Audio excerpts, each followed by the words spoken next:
All right, good morning, everyone. Hopefully things are going well and you're having a good Tuesday already. So welcome back. For those of you who I am meeting for the first time, hi, my name is Jay, CEO of CashFlowDiary. And what we are doing is we're going live every day. The company, CashFlowDiary, what we do is we work with individuals to help them become entrepreneurs, specifically as it relates to real estate. And most importantly, we help you build cash flow because we just believe that that's the best way to earn your income. Now, whether you've had a lot of experience or absolutely none, we don't care. We won't let that stop us from helping you to become great. At the end of the day, we believe that short-term rentals is the way to do it. And for those of you who are tuning in, that's exactly what we're talking about. We go on the months of April as well as August. We go live every day. We'll call it around 9 o'clock a.m. Pacific time. And the goal is just to continue to give you that springboard, to keep pushing you towards that next step and help you become that entrepreneur that I believe you desire to be. That's why you tune in. For those of you watching, feel free to do me a favor right now. Tell me where you're watching from. More importantly, if you already have some units, go ahead and type how many in the chat because I would love to know that. Today, what we are going to be talking about is specifically today,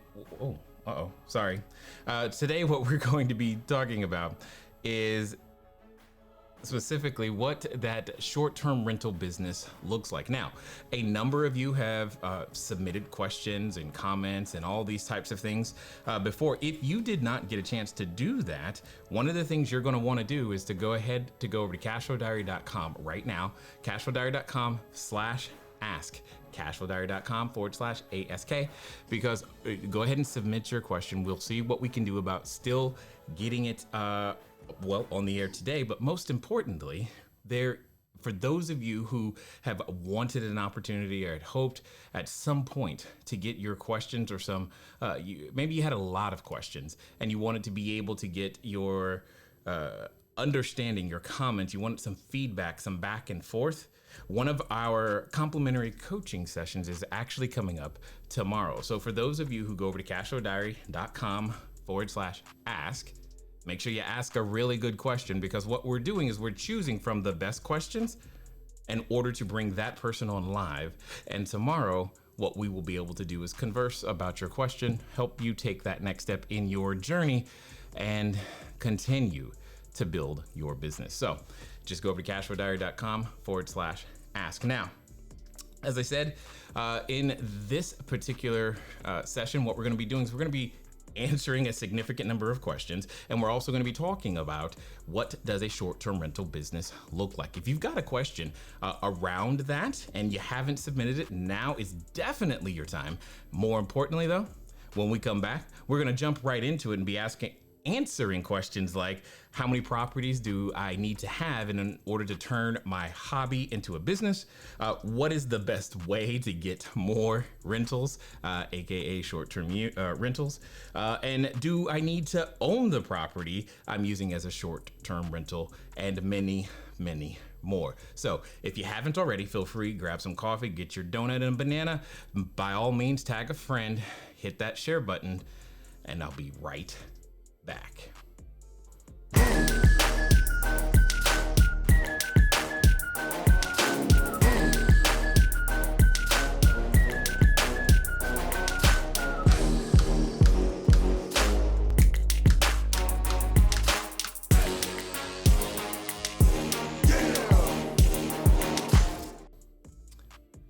Hey, so welcome back. For those of you who I am meeting for the first time, hi, my name is Jay, CEO of CashFlowDiary, and what we are going to do right now is to continue to deepen your understanding, give you some information that we believe will not only be actionable, but will also help you as you continue to keep going on your journey to become a bigger, better, badder entrepreneur. Specifically, you guys know we tend to focus in the real estate world because that's our thing, which means in your case, if you've ever wanted to own real estate long-term, if you ever wanted to be a part of the cash flow crew, if you will, you're definitely going to want to make sure you hit that subscribe button, hit that like button, and make sure you keep following, because the one thing that we're going to do is help you bring more income to your life via assets. So today what we're talking about is, what does a short-term rental business look like? Specifically, a short-term rental business for those who may not have been in some of the prior sessions. What we're talking about is, how can you take what is popularly known as an Airbnb business and turn that into actual business. Many people start out as a hobby, and some people wonder what the difference is between an Airbnb business and, say, a short-term rental business. Why are you making that distinction? If that's something that you find yourself wondering and trying to figure out, one of the things that you're going to want to do is you want to go to make sure you register for all of the recaps in case you missed one, and get notified for the next sessions as well. So just go to CashFlowDiary.com/live and you can get caught up. So today, what does a short-term rental business look like? I have some 15 or so or more questions that are here. There's no way we're going to get through them all in the time, but we're going to get through some of the best ones, the easiest ones to answer, and most importantly, the ones that we believe are going to move you forward. Now, many of you, one of the common questions we did get from some of the prior sessions was, hey, we can't get on Facebook. Facebook is not the best for us. So that's fine. I mean, we're not limiting it to Facebook. Many of you right now, you're watching on YouTube. Hi, how you doing? And you can watch there. Some of you, maybe you're watching on Twitter, Periscope, I guess. I don't know. That's also possible. But if for some reason you're not able to, participate in one of our Facebook groups, etc., that's completely fine. Feel free to catch up with us in those places as well. All right. Now, one of the questions that I'm reading right now, I'm trying to figure out what question do we want to start with. And if you've got a question, feel free to type it in the chat, because I can see it at this particular moment. In fact, yes, Tom Taylor, how are you doing? He's Virginia Beach, Virginia, a realtor/trader. Now, when you say trader, Tom, I'm wondering if you mean, are you like trading houses? Are we talking about stock, commodities? But either way, you say you have no units, and I want everybody to pay attention to that last word. The last word is the word yet. That is by far the most important word that he wrote, period, because many people don't give themselves the space to become something more than what they are today. You're not a master yet, but that's okay. You're just getting started. All right. So one of the first questions was, how many properties do I need to turn my hobby into a business? Now, if you were watching yesterday, so get ready to take notes here. If you were watching yesterday, you already know this answer actually, all right? So when someone asks, hey, how many properties do I need to turn my hobby into a business? The answer is, well, one, period. And now, why do I say one? You're like, but Jay, a business would, be bigger. It would be this, it would be that. That is true. The business starts, and here's the key. The business starts the moment your intent change. Remember, the difference between a hobby and a business, that step number one was all around the intent. The reason why you're getting into business. It's not necessarily about revenue and volume and number of guests that you're serving. Don't get me wrong. That can be and should be a very important piece of the puzzle. But what I am communicating right now is intent is everything. What does that mean?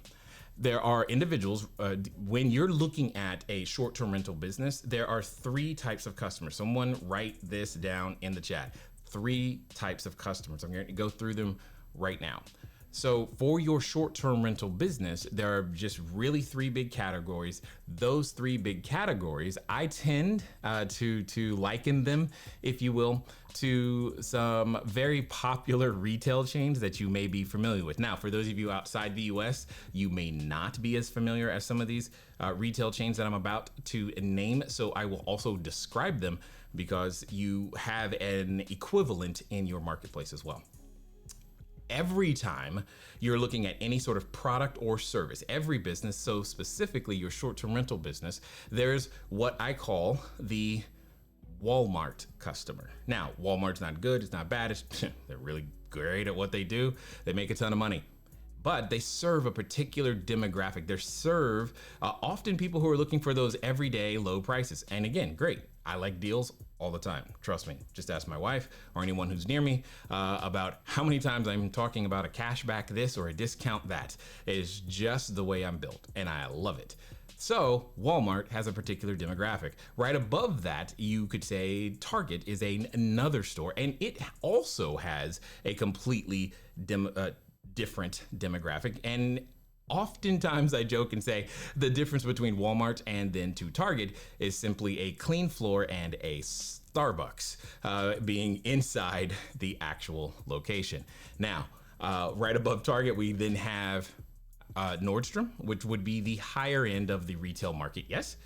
And when you go there, what tends to happen is that you tend to expect everything. You might have a piano guy, you might have a concierge, you have all kinds of additional services. Now, obviously, given today's environment, some of those stores that I just named, they're not even open.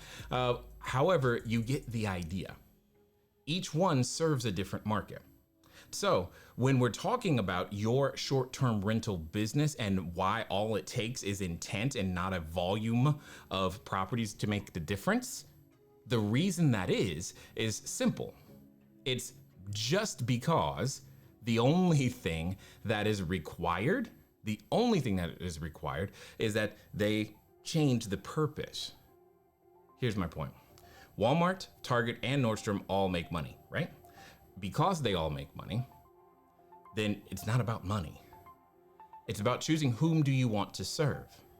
So when you say, if you're serving the highest end of, say, Nordstrom, there are many locations today that are operating as a short-term rental that are in the tens of thousands of square feet, meaning the higher end of properties. A 10,000, 15,000, 20,000 square foot property could absolutely be a short-term rental. Right now, there is what I've been calling the largest short-term rental like ever happening. It's literally happening right now. And I'm going to show it to you because this is how I see it, right? Let me see. Yes. Let me switch here. Let me see if I got that right. Nope. Look to my notes. 1 second. That was funny. And I'm using Chrome. That's the problem. There it is. Whoops, go back. Many of you have been hearing about, or at least know about, how the NBA is currently using the complex over at Walt Disney World, right? And in this particular case, so is the MLS Major League Soccer. Here's my point. That's a short-term rental. Just think about it. It's a very large space. It's definitely high dollar because when you're renting all the hotels, it's a great change of use. It's a great way to be flexible for Disney, for the NBA, for MLS. And my point is just very, very simple. That's a property. That's one location, if you will. So it doesn't really matter the number of locations. What matters is the intent. And understand, intent can change depending upon the circumstances. What we have right here is Disney. This was not the original intent when it came to, building Disney World, and what on earth are we going to do with it? Hopefully that makes some sense, okay? Because what I'm saying is that the same is true for every piece of real estate you've ever considered, whether it be vacant land, whether it be a large house. It just, honestly, it doesn't matter, okay? All right, so let me check that one off. Yes. So the one of the next questions that we got was, or that we have here is, what's the best way to get more rentals? And like, is there a specific platform, some sort of networking or marketing, if you will? And here's what I will say.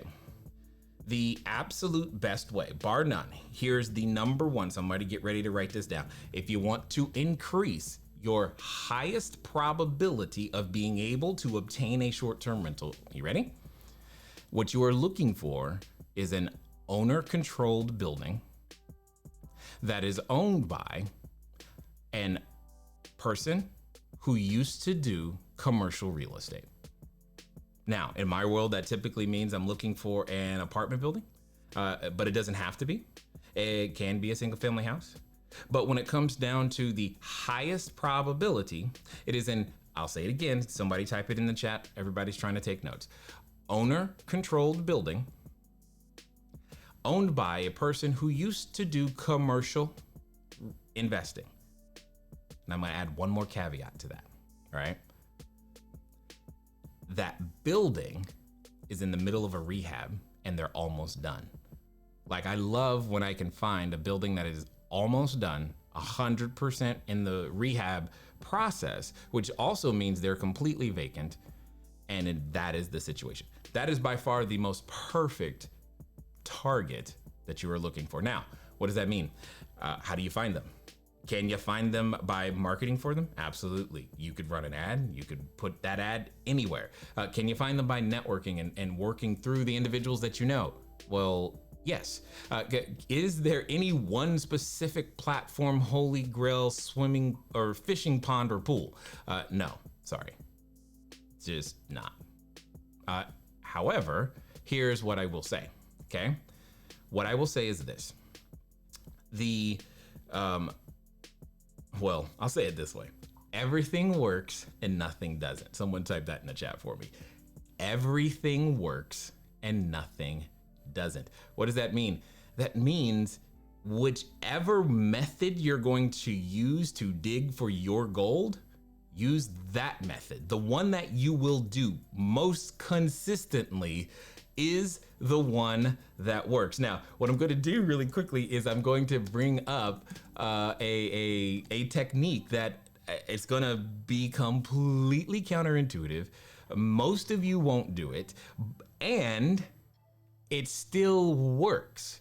So even though you say, hey, this is what I want, I already know that most of you are going to dismiss this, but I'm also going to tell you that if you do this, it will absolutely lead you to exactly what you're looking for, but you won't feel comfortable, especially at the beginning. You will not feel comfortable doing it.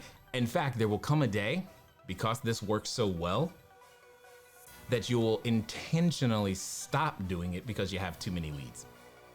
And the reason I can say that is because this is one of many techniques that I myself have actually done and often will share in some of our coaching and training situations so that other people can, well, have a chance at doing it too. So let me show you. Oh my gosh, let's see what happens here. Because I know what you're gonna be thinking, and that's okay. It's all good. So the best, period, bar none, one of the craziest things you could ever do is this right here. Not necessarily go to eBay, but what I mean is using these mini programmable LED name badges. I know it sounds crazy. I do, I understand. And wearing them exactly like you see this person wearing them right there. Literally wearing them everywhere you go. They're better at being consistent and in attracting attention than, well, you would be. They're just better.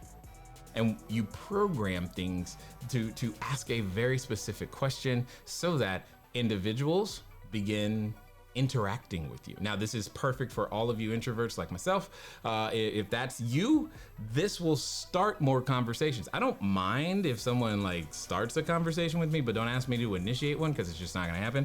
And that's what it is, which you're like, dude, are you serious? Yeah, I'm absolutely serious. So you're like, but I want to make 7 figures. And I'm like, and it starts with a silly name badge. have fun. Anyway, that would be a great way for many of you to uncover leads.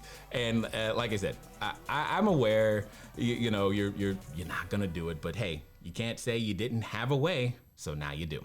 All right. There was also a question that says, I read your free short-term rental playbook. Can you explain more about a designer? Okay. Why do I need a designer? Oh, got it. Okay, totally understood. All right, so when it comes, well, I will say this. You're in one of two camps around the design component when it comes to your short-term rental. So in some cases, some of you're like, hey, I know how to design. Why would I pay anybody to do that? Totally understood. In other cases, some of you're like me. You're like, I don't have a design bone in my body. I'm not even, in fact, I'm so glad you said I need a designer because I was never going to be able to get this business done without one. So what do I do? And I got you both. So for the person who's like me and says, hey, I have no hope here of being able to do it, meaning you don't even know like the difference, say between a comforter and a duvet. And in fact, when I said the word duvet, you're like, how do I spell that? Right? You're like, yeah. If that's you, then you probably need a designer. Okay. And one of the best things ever about having a designer is having that load taking off of you. Just knowing that someone else can get that done, get it done right and well. Next, for those of you who are on the, well, I know how to design. I've designed before. Who are you to tell me I need a designer? Okay, great. No problem. One of the reasons I would strongly encourage you to do so is simply because you may have some design talent. I'm not saying you don't have design talent. What I'm saying is you need more than just talent and knowledge. You need experience and wisdom. There are designers who design hotels. There are designers who design offices. There are designers who are and again, you heard me use this idea before, Walmart, Target, and Nordstrom style designers. What does that mean in the hospitality space? Think about the difference between, say, a Red Roof Inn or a Motel 6 versus a Marriott or Four Seasons, for that matter. They could have the same designer, but probably not. And they don't look the same, but they do look on brand. They do look similar from location to location. Regardless of which location you go to, you have a similar look and feel from the customer standpoint. To pull that off, there's an extensive vendor network that you need access to. I'm willing to bet you don't have that. And if you do you make sure, you have to also make sure that you or your designer is in the process of finding things that are durable as well as on trend, if you will. They can't just be one or the other.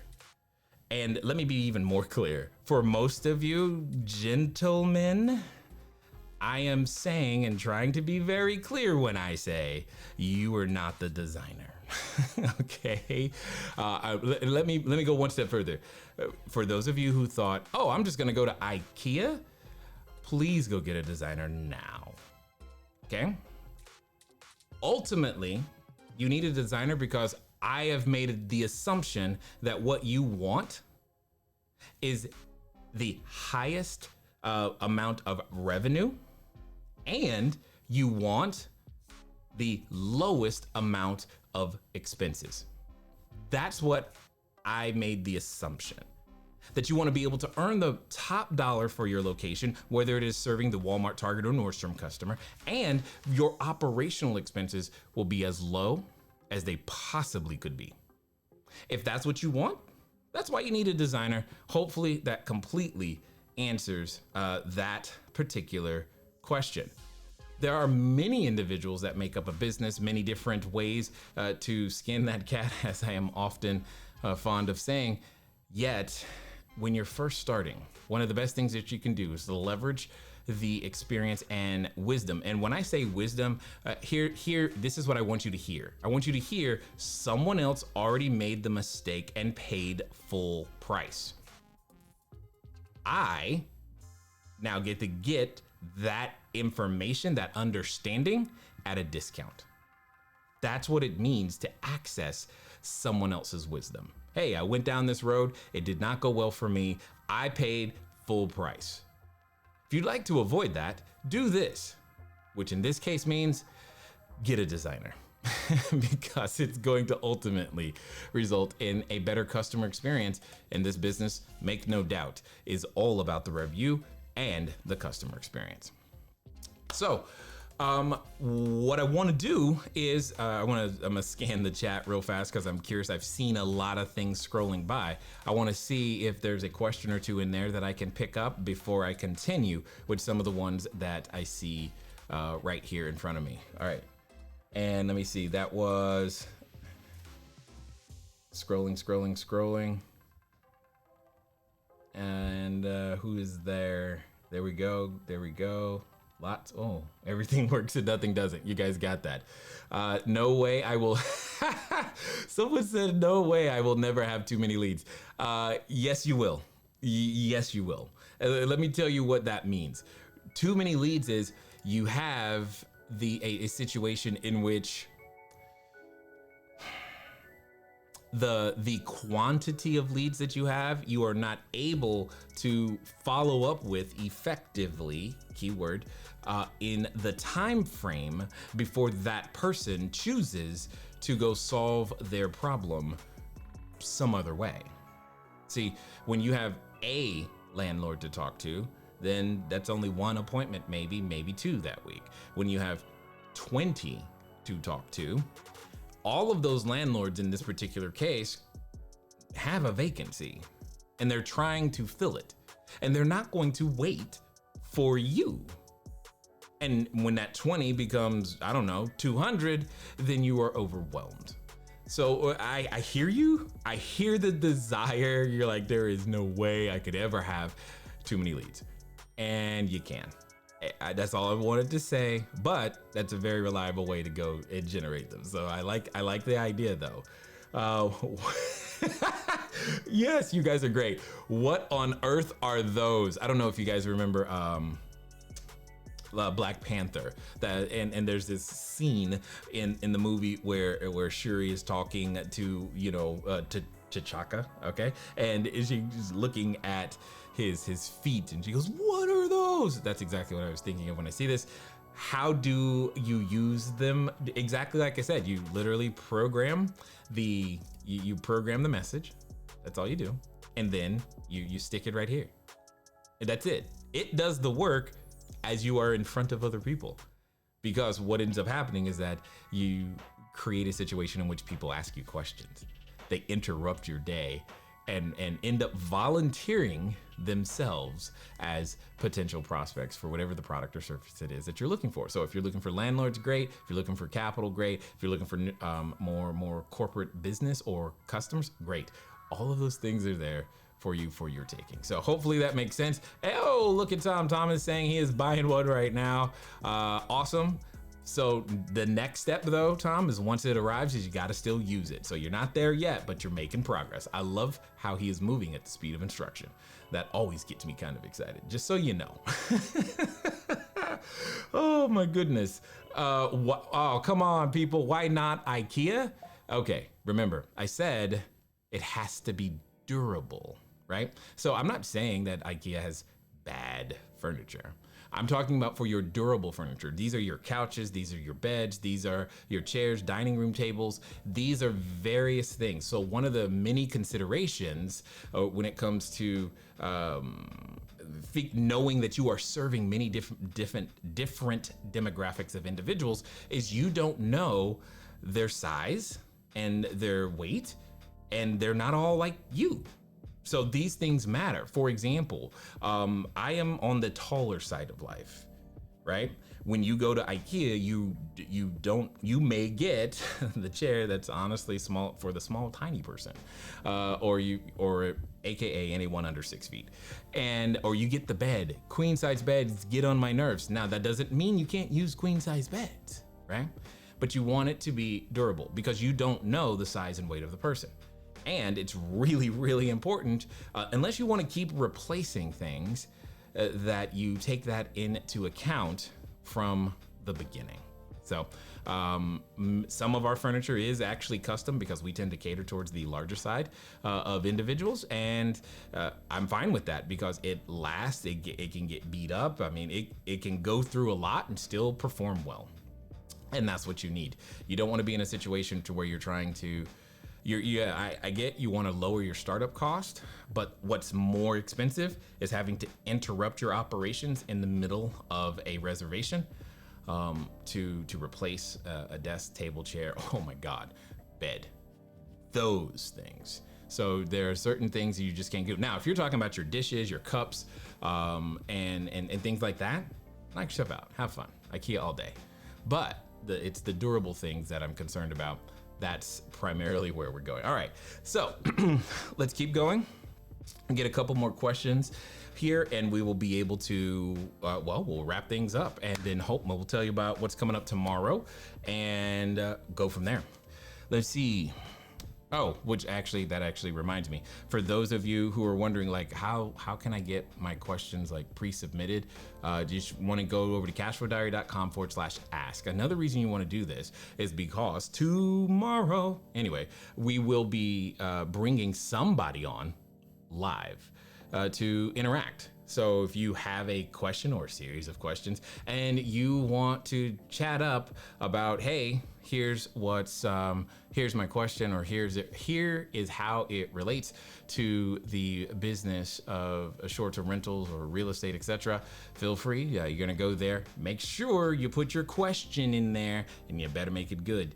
And then from the best, we'll choose somebody. And trust me, if nobody is chosen or nobody submits a question, I have more than enough already. So this is a special opportunity for someone to get you, hey, why not? Some complimentary coaching on what it is that you need to do specifically for your situation. Got it. All right. So this is funny. So I like to see this particular. So this next question says, can I use my own furniture in my units, or can I buy second-hand furniture for my units? The answer is yes, and the answer is also no. Okay, so I'm going to explain because ultimately it depends. What does it depend upon? It depends upon who you want to serve. Another way of saying that is, one of the things that is happening, or that happens as you continue to develop more locations, is you are building a brand identity, if you will, for your customer base. So someone write that in. You are building a brand identity. That brand identity is, needs to be congruent across locations, because one of the things that you will experience is that individuals will want to stay with you specifically for the experience that you gave them.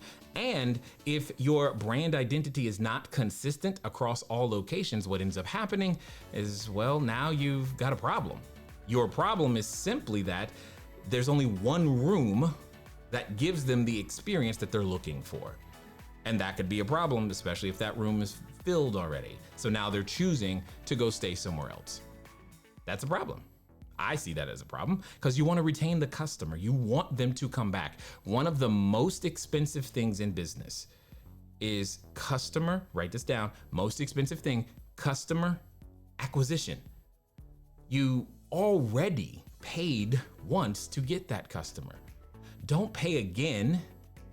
Get that same customer to come back. And the way that you do that is by having a consistent look and feel once they cross the threshold of the door, so that it feels the same. The view out the window, yeah, looks different, but it feels the same when they come in. Being able to maintain that is everything, which is very, very challenging to do when you're using your old furniture in your units and or second-hand furniture, because the question you should be asking yourself is, how could I repeat this? Can I repeat this? Is what I'm putting together repeatable. Because if it's not repeatable, then why are you going to do it? How do you keep making that happen? I don't understand.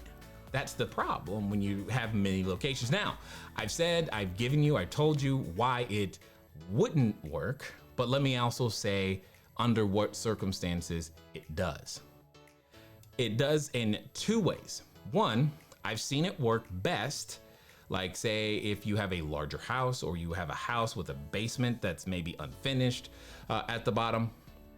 I've seen it work well in that particular situation. If you have a larger house with an extra bedroom, maybe the kids are gone, you finally kicked them out. Yeah, right? The kids are gone. And so now what you're trying to do is you are trying to see if you can get a little bit of extra income from that room that nobody's using. It's a utilization situation, which happens a lot in real estate. So it can work there. It also works with the basement. But the other place where it can really, really work is when this is incorporated as a part of a theme, okay? It has to be incorporated as a part of a theme. When it's incorporated as a part of a theme, then that's a completely different situation because now you're making a themed unit. And here's a secret, themes really go well in this particular industry when you can create a specific experience at a specific location using just specific types of furniture. So maybe that is the theme of the unit is antique or old or something of that nature. That's up to you and your creativity with your designer. So you can do that to your heart's content. Just understand though, again, you still have the same inventory problem, meaning if there's only that room that has that experience, you're not going to be able to recreate that experience in the same way, fashion, all that other stuff with that because that's the one. All right.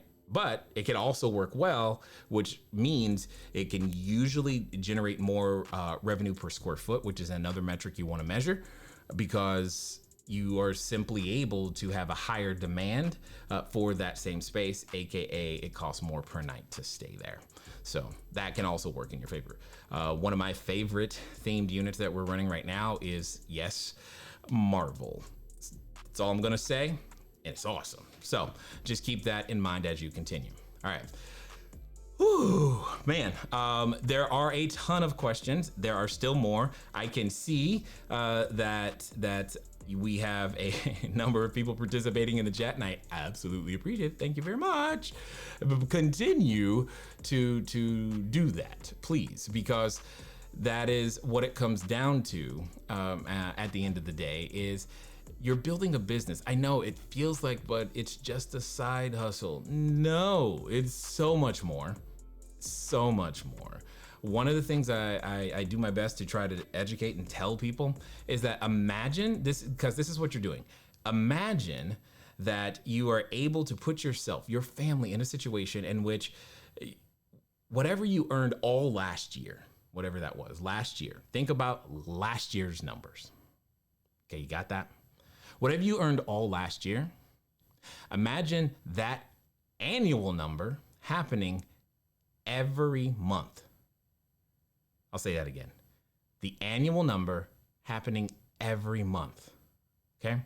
So if that annual number happens every month, then you're able to have control over more cash flow, all these things. And then here's the next step, because see, most humans, Americans, we can definitely figure out how to go earn more money.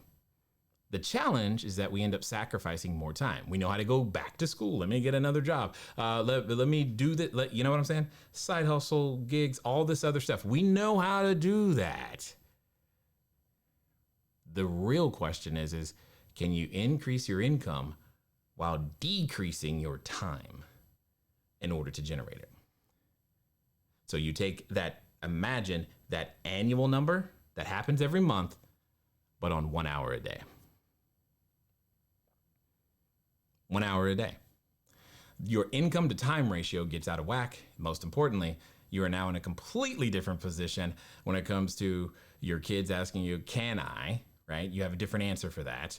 And when you sometimes want to work later, work earlier, work from completely different locations, what I'm saying is that your quality of life changes.